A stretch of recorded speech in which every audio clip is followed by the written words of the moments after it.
Atak mrozu w Polsce może windować zużycie gazu. Ekstremiści wzięli odpowiedzialność za sabotaż i blackout okolic Berlina. USA porwały dyktatora Wenezueli, wykonując uderzenie naftowe w Chiny oraz Rosję, na razie potencjalne. Jest 5 stycznia 2026 roku, nazywam się Wojciech Jakubik, a to jest codzienny przegląd informacji z sektora energetycznego i paliwowego Energy Drink. Zapraszam.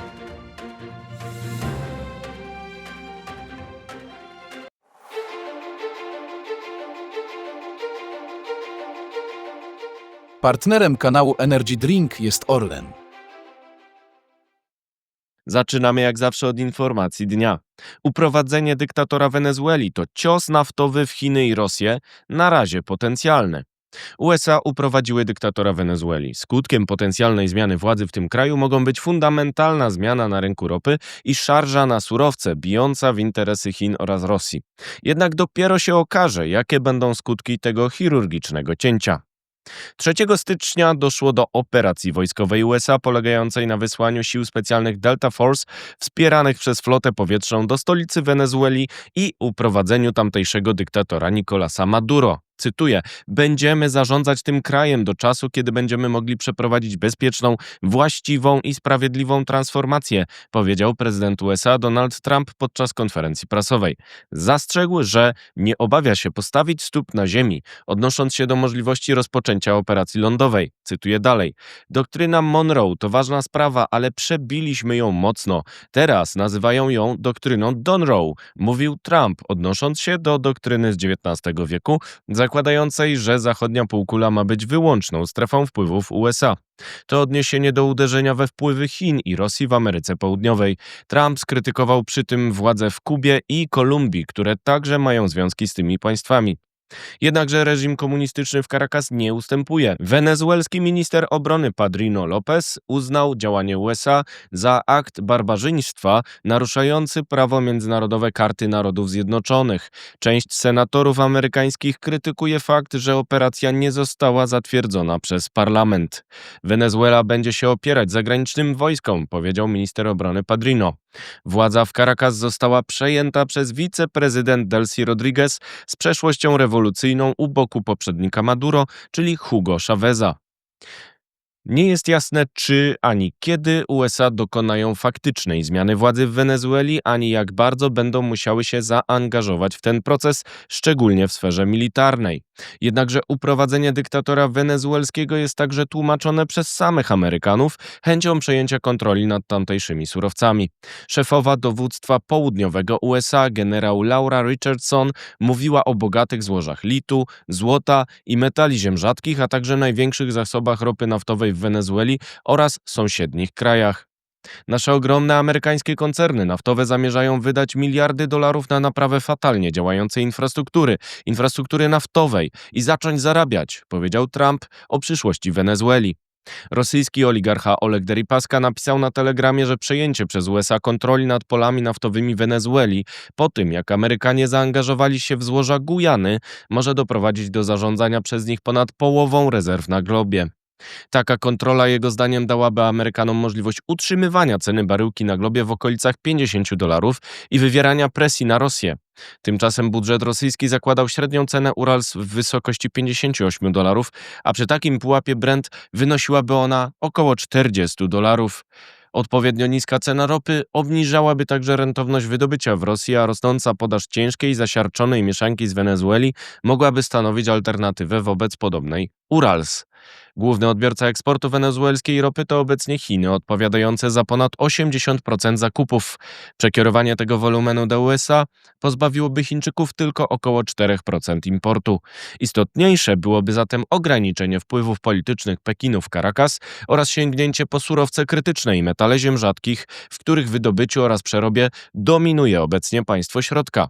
Warto dodać, że przekierowanie dostaw z Wenezueli do USA pozwoliłoby Amerykanom mieszać lekką ropę pochodzącą z rewolucji łupkowej z cięższą mieszanką wenezuelską w rafineriach Zatoki Meksykańskiej, przystosowanych technologicznie do takiego działania, poszerzając ich możliwości rynkowe.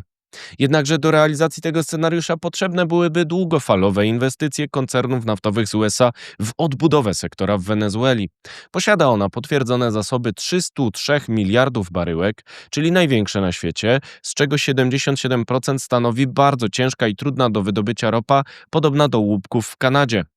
Rewolucja z początku wieku przeprowadzona przez Hugo Cháveza doprowadziła do dokończenia nacjonalizacji sektora naftowego i utworzenia spółki PDVSA. To w połączeniu z sankcjami wobec reżimu Cháveza dało depresję sektorową. Eksport ropy sięgający przed rewolucją ponad 3 milionów baryłek dziennie wynosi obecnie poniżej miliona. Odbudowa wymagałaby inwestycji, według różnych szacunków od 15 do nawet 60 miliardów dolarów, pod warunkiem stabilnego otoczenia regulacyjnego, które wymagałoby ustabilizowania sytuacji politycznej przez nawet dekadę. Giganci naftowi z USA jak Chevron czy ExxonMobil, aktywne w regionie, nie zajęły dotąd stanowiska w sprawie zaangażowania w Wenezueli postulowanego przez Donalda Trumpa. Nie są to jednak podmioty jak rosyjski Rosnieft gotowe do realizacji w ciemno polecenia czynnika politycznego. Ciąg dalszy nastąpi. Samo uprowadzenie dyktatora Wenezueli jest dopiero początkiem procesu, który potencjalnie może dać USA osłabienie wpływów Chin oraz Rosji w Ameryce Południowej oraz dostęp do pokaźnych surowców wenezuelskich na czele z ropą naftową. Przyszłe działania USA pokażą, na ile operacja zapoczątkowana 3 stycznia okaże się chirurgicznym cięciem i czy nie zamieni się w długotrwałe zaangażowanie Ameryki w nowy konflikt, którego administracja chciałaby zapewne uniknąć. Ropa naftowa zareagowała na wydarzenia w Caracas spokojnie. Baryłka Brent taniała 5 stycznia do około $60 i była o 5% tańsza niż miesiąc wcześniej. Czas na pozostałe wieści, na początek z Polski. Finał aukcji. Urząd Regulacji Energetyki informuje, że aukcje mocy na dostawy w 2030 roku zakończyły się zawarciem umów na dostawy ponad 6,8 GW, z tego prawie 1 GW z jednostek zagranicznych. Cena w elektrowniach w Polsce wyniosła 465,02 zł za kilowatogodzinę za rok. Taryfy dynamiczne. Ministerstwo Energii zapowiada projekt wprowadzenia taryf dynamicznych dla prosumentów z limitami wahań cen. Mają pozwolić na obniżkę cen u posiadaczy fotowoltaiki przy jednoczesnej osłonie przed nagłymi zmianami. Zajmie się tym zespół do spraw taryf utworzony przy resorcie. Dogrywka wiatrakowa. Nowe przepisy proponowane przez resort klimatu dają wsparcie małych biometanowni oraz ułatwienia budowy lądowych farm wiatrowych bez kontrowersyjnego przepisu zmniejszającego odległość instalacji z 700 do 500 metrów od zabudowań. Nie wiadomo, czy prezydent będzie gotów zawetować ten projekt, tak jak poprzedni. Atak mrozu. Prognozy pogody na ten tydzień przewidują spadek temperatury w Polsce do poniżej -10 stopni. Będzie on podbijał zapotrzebowanie na gaz w ciepłownictwie. Gaz na giełdzie europejskiej TTF jest droższy o ponad 6% niż miesiąc temu. Teraz wieści z Europy. Straty na OZE Zombie. Według operatora Elia działającego w Belgii oraz Niemczech zbyt wiele niepewnych projektów odnawialnych źródeł blokuje przyłączenia, tworząc wieloletnie kolejki. Proponuje zmianę zasad podobną do tej z projektu ustawy sieciowej przedstawionego w Polsce, a więcej na stronie energydrink.today. Blackout w Berlinie.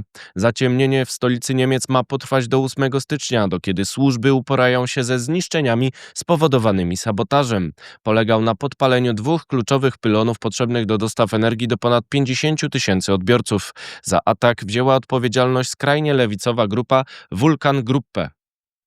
Spór o Grenlandię. Władze Danii wezwały USA do zaprzestania gróźb w sprawie autonomicznej Grenlandii. Amerykanie twierdzą, że potrzebują kontroli nad tym obszarem ze względów bezpieczeństwa. Premier Danii uznała, że USA nie mają prawa do jego zajęcia. Widok zza oceanu. Europejczycy płacą dużo więcej za energię niż Amerykanie przez ich kurs na transformację energetyczną, sowite subsydia wiatru i słońca, politykę klimatyczną z obciążeniami paliw kopalnych oraz przedwczesne wyłączanie elektrowni węglowych, twierdzi amerykański Institute for Energy Research. Jeszcze wieści ze świata. Detronizacja Tesli. Chińskie BYD zastąpiło amerykańską Teslę na pierwszym miejscu pod względem sprzedaży samochodów elektrycznych. Wprowadzenie ceł na elektryki chińskie w USA oraz Unii Europejskiej nie zahamowało ekspansji. Są obawy o wpływy Chin w energetyce oraz elektromobilności. Napięcie jemeńskie. Arabia Saudyjska rozpoczęła operację lądową w Jemenie w celu odbicia ziem zajętych przez siły wspierane przez Zjednoczone Emiraty Arabskie. Podziały w dawnej koalicji mogą być korzystne dla terrorystów Huti, którzy w przeszłości blokowali dostawy ropy przez Morze Czerwone. Protesty w Iranie.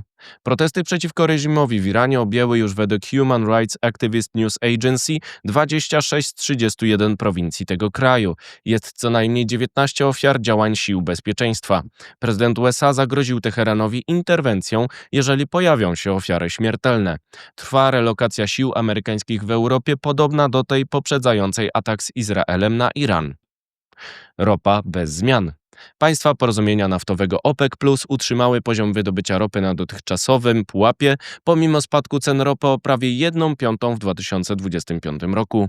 Baryłka Brent utrzymuje się w okolicach $60, a więcej na stronie energydrink.today. To wszystko w materiałach przygotowanych dzisiaj. Następne oczywiście już w środę po święcie, a zatem zapraszam Państwa serdecznie. Do zobaczenia, do usłyszenia.